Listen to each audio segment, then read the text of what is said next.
Hey, what's up? It's Carlo, Big Sur Salt. So I'm out here at one of my cliffside salt ponds.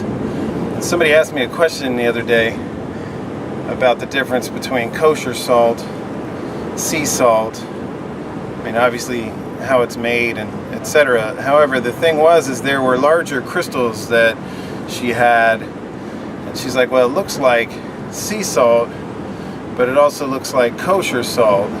I mean, obviously there's a size difference, things like that, what it's used for, but I make a salt that's similar to a kosher salt as well. So I have a regular solar sea salt like we have here, but it ends up looking like glass almost. It's clearer. So Big Sur produces, because of the minerality here, a very white salt. That's why it's easy to make wine salts and things out of it, because you can darken it up with a lot of things.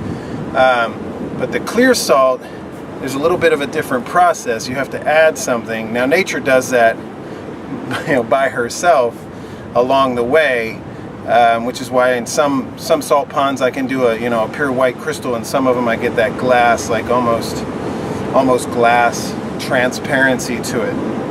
And really what the difference is you're adding fresh water to it. So you have your salt pond like you have here, and you can see the salt crystals forming throughout the pond. Now I managed to push a lot of it over to this side, but it was kind of strewn about a little bit in the middle, just to make it easier to see. So what you see here is, that pure white salt. But what I'm going to add, so if you wanted to do this synthetically, you would have to have fresh water, but I would highly recommend distilled water, and I have that behind me. It doesn't matter what distilled water you use, as long as it's distilled water. I mean, you can find distilled water anywhere. I mean, that's just Arrowhead distilled water.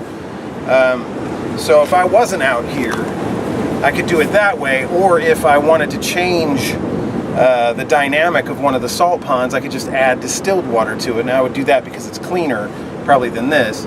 But nature does it by adding fresh water. So if it rains late in the season and I come out here to harvest and it's glass, that means either there was a lot more fresh water to that area, or fresh water was added to that instead of just a constant pounding of seawater.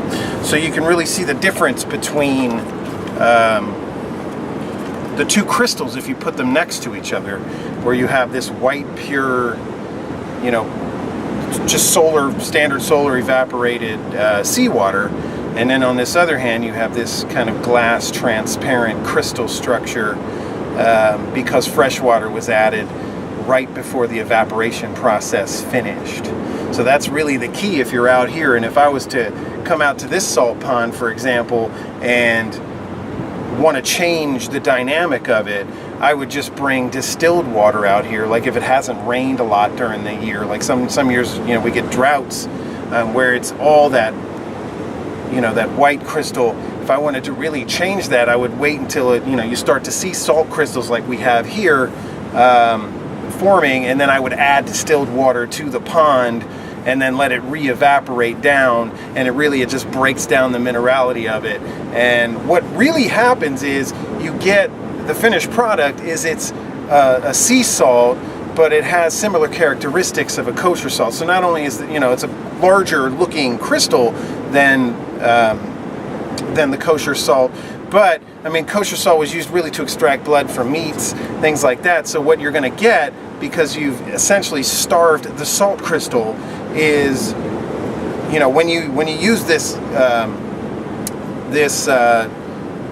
freshwater type of salt, or this almost larger coarse kosher crystal in a sense, it has the same effect that the smaller granule does on the meat. So you'll find that it extracts blood out of the meat the same way that the smaller one does, because you've starved the crystal so much.